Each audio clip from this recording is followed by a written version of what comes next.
COVID-19 semakin memberi pukulan keras terhadap ekonomi global.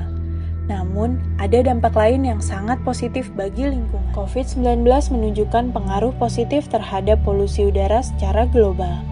Karena adanya lockdown di beberapa negara yang menyebabkan terhentinya sebagian besar kegiatan industri. Bahkan, citra satelit mengungkapkan adanya penurunan yang signifikan terhadap tingkat global nitrogen dioksida atau NO2, yakni gas yang dihasilkan dari mesin mobil dan pabrik manufaktur komersil yang menjadi penyebab buruknya kualitas udara di banyak kota besar.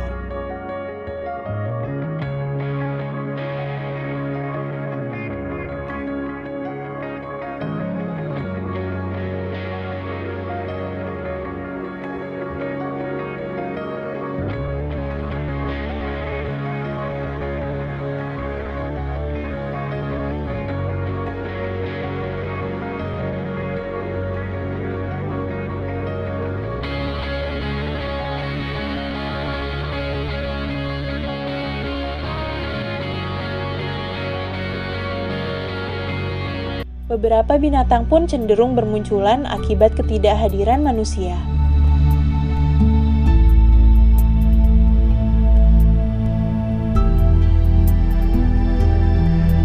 Tak lama setelah Italia memberlakukan lockdown, sebuah foto kanal yang jernih di Venesia tersebar di seluruh dunia. Dengan bersandarnya kapal pesiar untuk sementara waktu, lautan juga mengalami penurunan polusi suara, sehingga menurunkan tingkat stres makhluk laut seperti ikan paus dan membuat migrasi yang lebih tenang.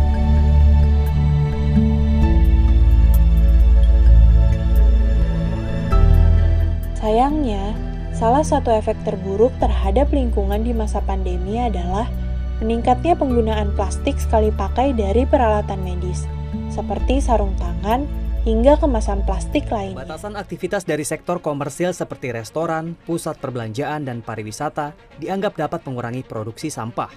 Namun di sisi lain, terdapat peningkatan sampah dari rumah tangga karena perubahan pola konsumsi masyarakat di tengah PSBB. Di ibu kota misalnya, saat masyarakat membatasi diri dengan hanya melakukan aktivitas di rumah, masyarakat pun memenuhi kebutuhan konsumsi dengan belanja daring. Dampaknya, timbunan sampah seperti sisa plastik pembungkus, kemasan makanan, dan plastik sekali pakai mengalami peningkatan. Menurut data sampah masuk ke TPST Bantar Gebang, volume sampah dalam 3 bulan terakhir justru mengalami penurunan. Namun komposisi sampah berubah menjadi lebih banyak sampah plastik. Dari dampak COVID-19, kita dapat melihat perubahan pada lingkungan seperti yang terjadi di Indonesia ataupun di luar negeri. Penurunan polusi udara sebanyak 20-30% dari data 3 tahun yang lalu. Penurunan polusi suara di air, yang mana menurunkan tingkat stres makhluk laut seperti ikan paus, sehingga membuat migrasi lebih tenang. Salah satu contohnya yaitu kanal yang berada di Venesia. Sayangnya, dari beberapa dampak positif yang ditimbulkan dari COVID-19 terhadap lingkungan, terdapat dampak buruk yaitu peningkatan jumlah sampah plastik, di mana volume sampah dalam 3 bulan terakhir justru mengalami penurunan. Namun komposisi sampah berubah yang lebih banyak, yaitu sampah plastik seperti sampah plastik sekali pakai, sedotan, tempat makanan, dan sampah medis. Adapun upaya yang dilakukan dalam pengurangan penggunaan sampah plastik seperti pertama, membawa tas belanja sendiri kemana-mana, yaitu tote bag atau eco bag. Kedua, membawa kotak makanan sendiri. Ketiga, mengurangi penggunaan tisu basah. Keempat, yaitu menggunakan produk yang dikemas dengan kaca beling atau karton. Kelima, membawa botol minuman sendiri. Keenam, tidak lagi menggunakan sedotan untuk diminum di restoran cepat saji, kafe, ataupun tempat jualan minuman lainnya.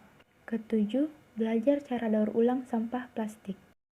Adapun penemuan dalam mengurangi sampah plastik, yaitu pertama, saat ini sudah ada kantong atau kresekan yang terbuat dari pati singkong dan bisa larut di dalam air. Kedua, yaitu cincin kaleng minuman yang bisa dimakan yang terbuat dari gandum. Selanjutnya yaitu penggunaan sampah plastik dalam pembuatan paving block Harapan saya mengenai lingkungan ke depannya ialah semoga makhluk hidup dan alam dapat menyatu, tidak ada lagi manusia-manusia apatis yang lebih mementingkan dirinya sendiri daripada keindahan alam dan kebersihan lingkungannya, agar dapat terciptanya kedamaian serta ketenangan untuk manusia dan makhluk hidup lainnya di muka bumi. Mari lebih peka lagi terhadap lingkungan.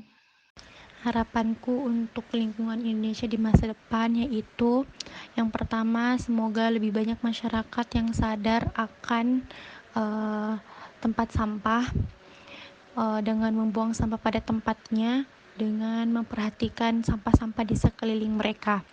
Yang kedua, lebih banyak masyarakat yang peduli tentang penggunaan sampah plastik. Harapan saya semoga banyak masyarakat yang mengurangi penggunaan sampah plastik. Contohnya itu dengan mengurangi sedotan plastik dengan menggunakan sedotan yang stainless. Seperti yang kita ketahui bahwa Indonesia merupakan negara kedua setelah Tiongkok yang menyumbang sampah plastik terbanyak di dunia. Maka dari itu, dengan gerakan-gerakan kecil seperti ini, itu akan berdampak besar kepada negeri kita. Yang ketiga yaitu membangun banyak sekali tempat sampah di tiap-tiap tempat, seperti di tempat wisata yang kayak di Pantai Losari atau di CPI. Nah, di situ lebih banyak lagi diberikan tempat sampah agar masyarakat tidak kebingungan di mana ia membuang sampahnya. Harapan saya terkait lingkungan di masa depan adalah bebas dari masalah sampah yang berserakan bukan pada tempatnya.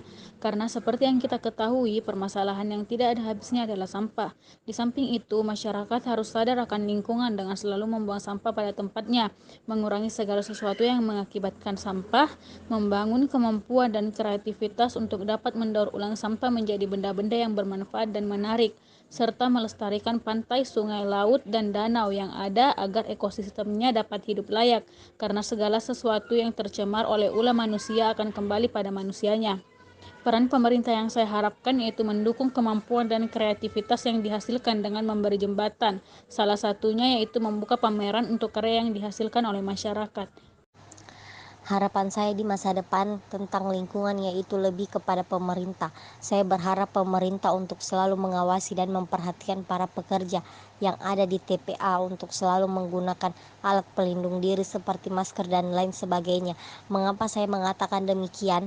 Karena pada saat saya observasi langsung ke TPA, para pekerja masih banyak yang tidak menggunakan APD, bahkan hampir semuanya. Jadi saya berharap adanya dukungan dari pemerintah sehingga kita bisa membangun kerjasama untuk lebih memperhatikan para pekerja yang berada di TPA. Dan saya juga berharap kepada lembaga pendidikan untuk memberikan materi terkait tentang sampah terhadap kesehatan dan mengunjungi atau observasi langsung ke TPA guna untuk menambah wawasan para pekerja.